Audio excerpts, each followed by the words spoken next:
Hello students, class 12th subject biology में आज का टॉपिक है डीएनए।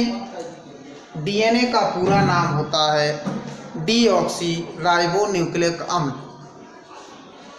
डीएनए एक आनुवांशिक पदार्थ है। डीएनए न्यूक्लियोटाइड की लंबी श्रृंखला वाले बहुलक हैं। इन्हें पॉलीन्यूक्लियोटाइड भी कहते हैं। पॉलीन्यूक्लियोटाइड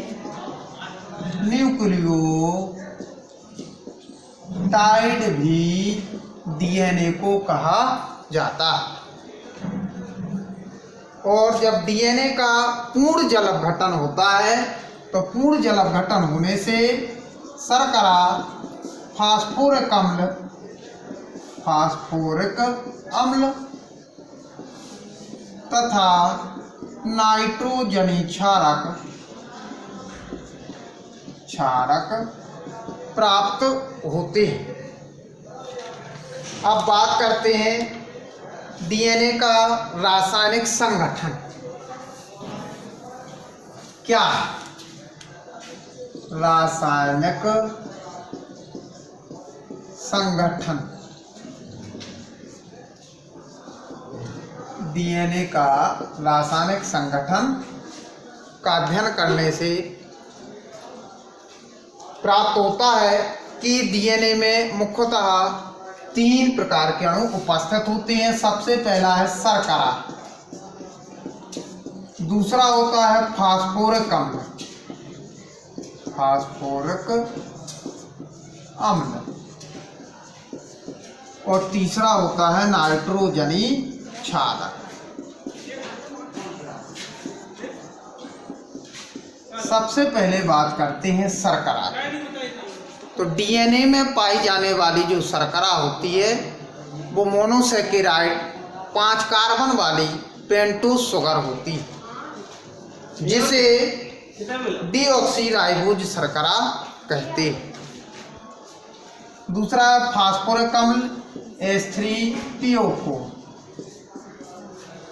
तो डीएनए अणु में फॉस्फेट समूह उपस्थित होता है। डीएनए में पाए जाने वाले अम्ल को फास्फोरिक अम्ल कहते हैं, जिसका सूत्र H3PO4 होता है। फास्फोरिक अम्ल की उपस्थिति के कारण ही डीएनए का अणु जो होता है वो अम्लीय होता है। किसके कारण? फास्फोरिक अम्ल की उपस्थिति के कारण। अब बात करते हैं नाइट्रोजनी क्षारक। तो डीएनए में पाए जाने वाले नाइट्रोजनी क्षारक 2 प्रकार के होते हैं। सबसे पहला है प्यूरीन। अब प्यूरीन नाइट्रोजनी क्षारक के अंतर्गत एडेनिन तथा ग्वानिन क्षारक आते हैं। एडेनिन को ए से प्रदर्शित किया जाता है तथा ग्वानिन को जी से प्रदर्शित किया जाता है। दूसरे जो होते हैं नाइट्रोजनी क्षारक, उन्हें प्रिमिडीन कहा जाता है। प्रिमिडीन नाइट्रोजनी क्षारक। 2 प्रिमिडीन नाइट्रोजनी क्षारक होते हैं, थायमीन और साइटोसिन। थायमीन और साइटोसिन। थायमीन नाइट्रोजनी क्षारक को टी से और साइटोसिन नाइट्रोजनी क्षारक को सी से प्रदर्शित किया जाता है। तो डीएनए का रासायनिक संगठन में शर्करा, फास्फोरिक अम्ल, नाइट्रोजनी क्षारक तीनों अणु उपस्थित होते हैं। अब इसके बाद बात करते हैं डीएनए की इकाइयाँ। डीएनए की इकाइयाँ, डीएनए की इकाइयाँ। डीएनए की मुख्यतः 2 इकाई होती है। एक तो न्यूक्लियोसाइड्स,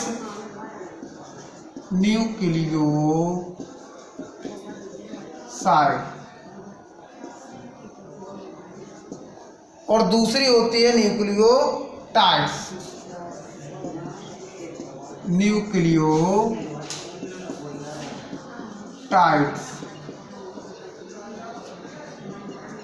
सबसे पहले बात करते हैं न्यूक्लियोसाइड्स की।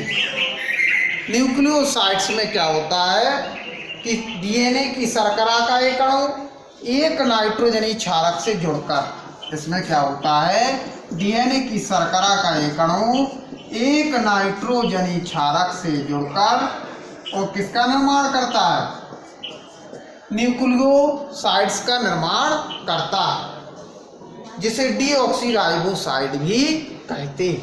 क्या कहा जाता है, डीऑक्सीराइबोसाइड कहते हैं। और नाइट्रोजनी क्षारकों की संख्या के आधार पर न्यूक्लियोसाइड्स 4 प्रकार के होते हैं।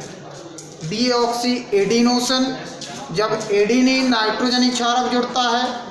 दूसरा है डीऑक्सी ग्वानोसिन, जब ग्वानिन नाइट्रोजनी क्षारक जुड़ता है। तीसरा होता है डीऑक्सी थाइमिडीन, जब थाइमीन नाइट्रोजनी क्षारक जुड़ता है। और चौथा है डीऑक्सी साइटिडीन, जब साइटोसिन नाइट्रोजनी क्षारक जुड़ता है।